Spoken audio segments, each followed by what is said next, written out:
Hello ladies and gentlemen, my name is Ingus and I'm from IGS Electronics, and today we're going to be continuing with our S7-300 series PLC, and we are going to be adding a new card, which I think we already had it there, and that card is going to be another analog card, which is a 7KF02. By the way, the one I've got in here is a 7KF01. But there's 7KF02 and 01, they're both the same card, and you can only, in TR Portal, find 7KF02. So if you can't find your 01, don't worry, just use the 02. The TR Portal and configuration within the CPU will recognize that card as such. This card, why this card? This card comes with quite a bit of extra gadgets, and one of those really cool gadgets is diagnostics. He's got his own built-in diagnostics, and if you are an engineer like me, who does have to diagnose a lot of these things, having diagnostics is very often a massive lifeline and reduces the downtime quite significantly. For a couple of £100 extra, mate, I can see why these cards are so common in many different systems. So wiring wise, this card has produced a hell of a good challenge to me, and boy oh boy, I love a good challenge. I mean, I could wire the card fairly easily, but a lot of the things just did not make sense to me, especially because the ones we're going to be working today is a 2-wire and 4-wire current transducers, and why one thing does one, another one, the way they affected each other, and the power supplies, where you powering your 4-wire current transducer and 2-wire conducer. Sometimes I'll talk you through today. I had a lot of fun. It's still, some of the stuff is mind-blowing. Does not say anything in the manual, anything about it.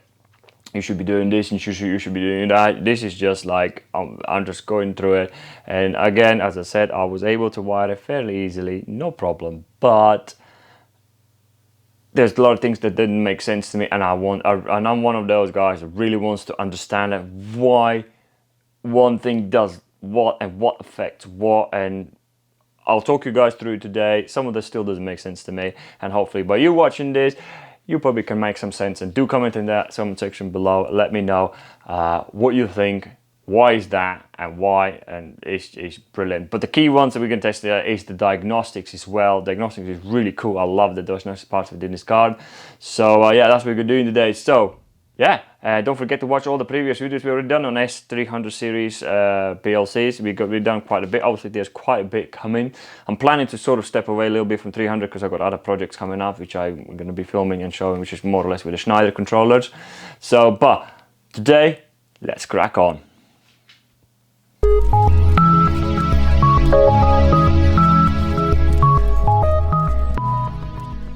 So here we are. So before we get started, let's get ourselves familiar with what we're going to be using today. We will have our CPU 313C, and we are going to have we have two analog cards in here, which is one is the 1KF02, another one is a 1KF01, but as same as a 02. We got a drive down there. We got an additional power supply. We're going to get to that one in a minute, why we're using that one. And we are going to be using a distance sensor, which is a 6UM130 family. And also we're going to be using a 0 to 1 bar, the pressure sensor. That's 4-wire current transducer, and that is a 2-wire current transducer. So before we get started with any of with the 7KF card, we need to configure the card to make sure it is. Let's shut it down completely. So let's zoom a little bit in. So we need to configure the card with a sort of the block assignment, I would call it, right here on the side. As you can see in here, we have 4 options: A, B, C, and D. So A will be for resistance, which is more for thermocouples and things like that. So B would be for voltage, C for a 4 current and transducer, and D for the 2 current transducer. So to change them around, just plug these guys out. Just literally pull them out. There we go. Just select whichever you want to do and plug it back in, and you are pretty much set. As you can see, my C is going to be my first 2 channels because it's a groups of 2. So it's 1, 2, 3, 4. It's a 0, 1, 2, 3, 4, 4, 5, and a 6 and a 7. Groups of 4. The only downside is When you use diagnostics, you can isolate the groups, but you cannot isolate the individual channel. So you do need to make sure there's something on the second channel if you're not using it. So we're going to show that in a minute what you can do to fix that. So first one, we're going to be using AC, which is 4-wire, and second group is going to be our 2-wire. So later on, we're going to be checking out separate videos about everything else that comes with it, like temperature probes and things like that. So once you've done that, plug the card back on and we are pretty much ready to go. Do ignore these 3 cables in here. These 3 cables do nothing. They're just not in use for these specific sensors.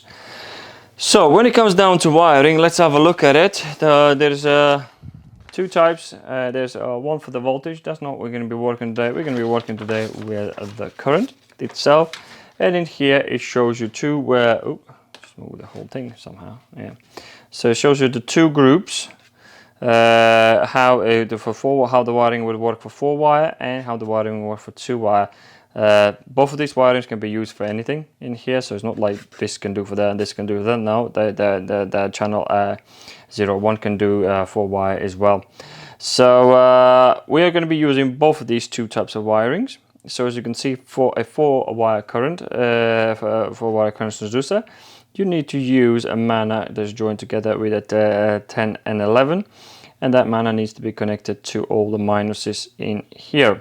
So for your sensors, so that's exactly what we are going to do, and that's exactly what I was doing, apart from some of the issues I've been having.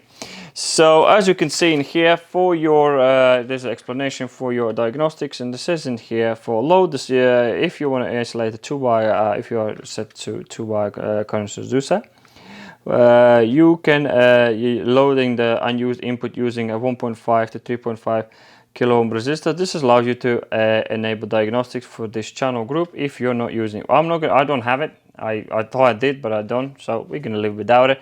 But anyway, we're going to be checking out. And also, if you can see, for the 4-wire transducer, wire the unused inputs of the same channel group in series, if you wish to do that, to isolate that channel.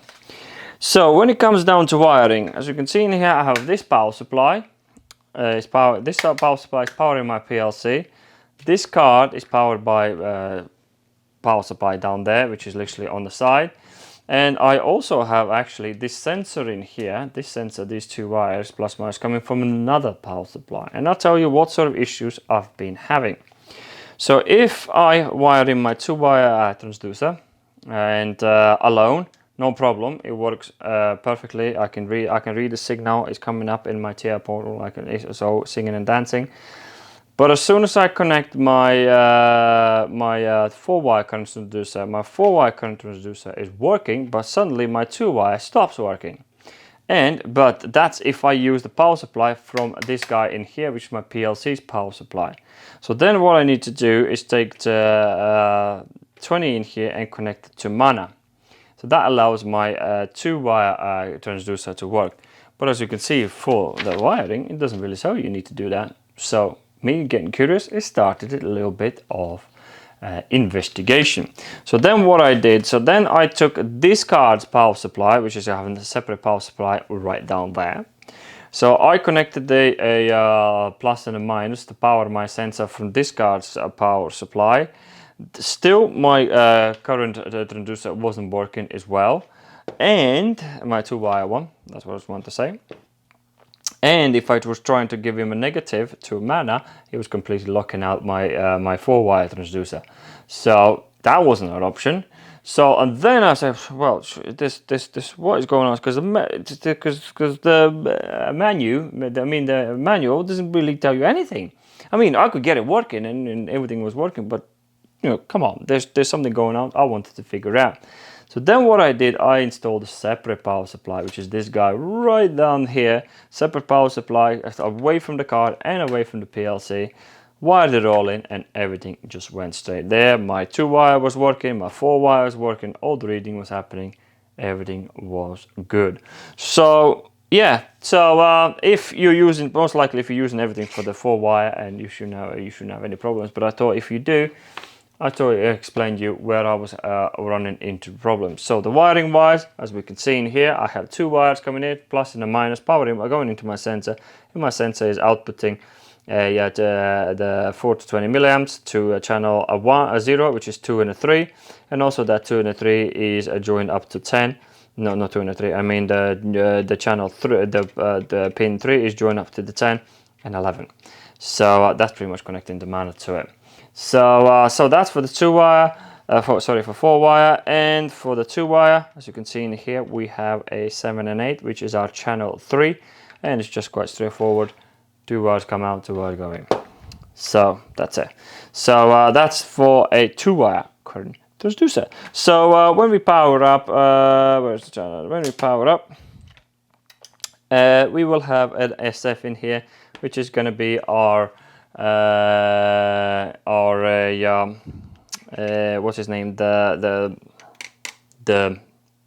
forgot now. The diagnostics light.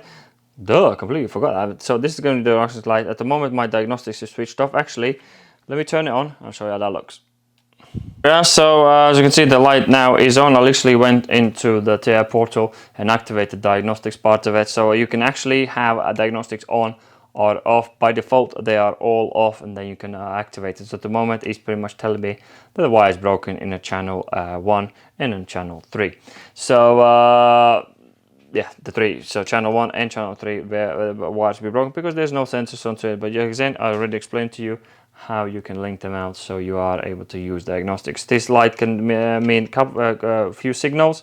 So again, this information can be transferred to your HMI because they have dedicated bits for it. So this information can be displayed on your HMI. So hopefully this is helping you out. So if you are trying to set this car and trying to fault find your car, this is more of the things that I would look for and see what is going on. So so yeah, next thing, let's jump into our portal and make this work. Okay, here we are. So this is going to be a continuation of the previous video. The only thing I've done in here, I already added both of the channels in our wiring and in our ladder diagram. And in here, if you guys want to see how we done all this, definitely check out the previous videos. So basically, these are both of our channels right in here. So one is for standing from pressure, another one's going to be standing for the distance. So when we're setting this card up, we do need to make sure we select what the card is supposed to read in the first place. So we go into properties. As you can see in here, we have a channel, a group, a 0 to 1, 2 to 3, 4 to 5, and a 6 to 7. And this is our IO addresses in here, from which are the starting and ending. So first group we're going to be working in here. As you can see in here, you can select a group diagnostics and check for wire break. So I'm going to put them on so we can read the diagnostics just because of it. So right in here, you need to as well tell him what it is going to be. So as you can see, let me just, if he opens up, as you can see, the list is quite big. We're going to be checking those things out in future. So as you can see in here, we need to make sure we select the 4-wire transducer because it will be functioning differently. So I know that because it's a 4-wire current transducer, we can select what sort of milliamps we're going to work on. As you can see, it's quite a bit more extra selection as from previous card that we checked out. So from there on, that's all we really need to do for today is just have a look at it. And in here, I think some I can't remember how those hardware interrupt limits. We're gonna check out some other day, some other time. So yeah, we're gonna be checking. Make sure that usually these are unchecked by default, but in our case, it is selecting for a group diagnostics and check wire break. And the same is for our channel group 2, which is a 2 to 3. And in here, as you can see, we have selected the current 2-wire transducer. And as you can see, as you probably, I'm not sure as you know already, the 2-wire current transducer can only do 4 to 20 milliamps. So so yeah, I haven't done that. So let's go on.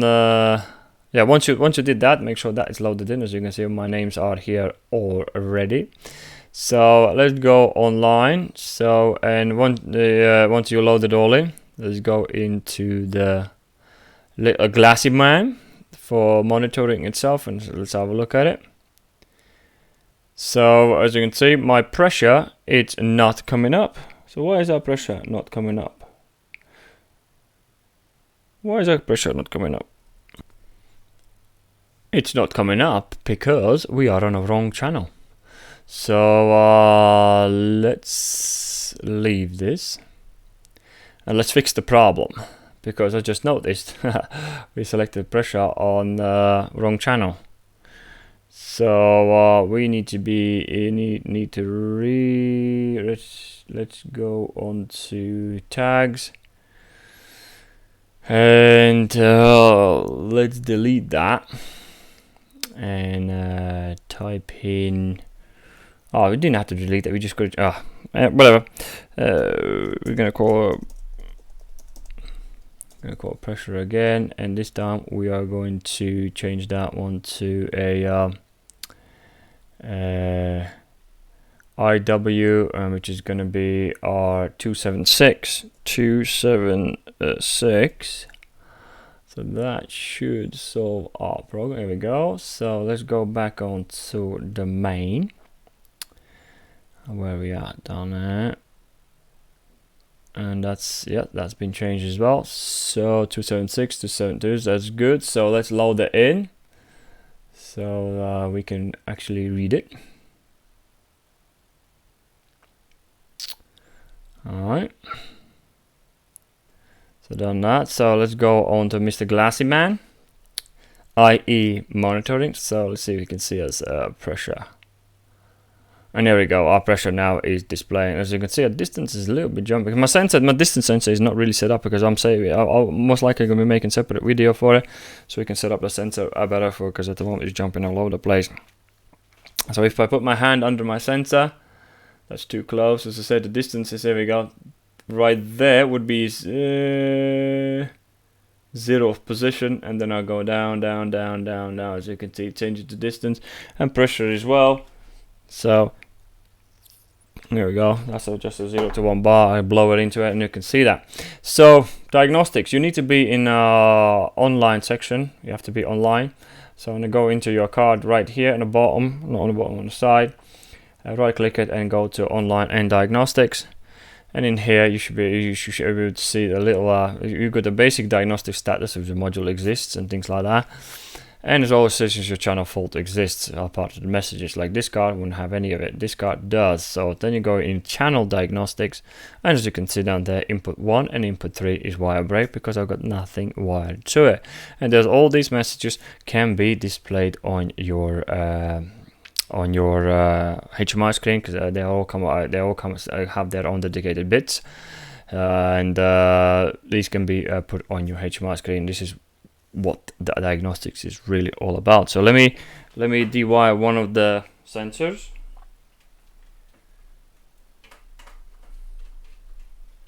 So what we're going to do in here, so let me just move the mic a little bit. What we're going to do in here, we're going to remove one of the sensors. If you see in the corner, I'm doing it,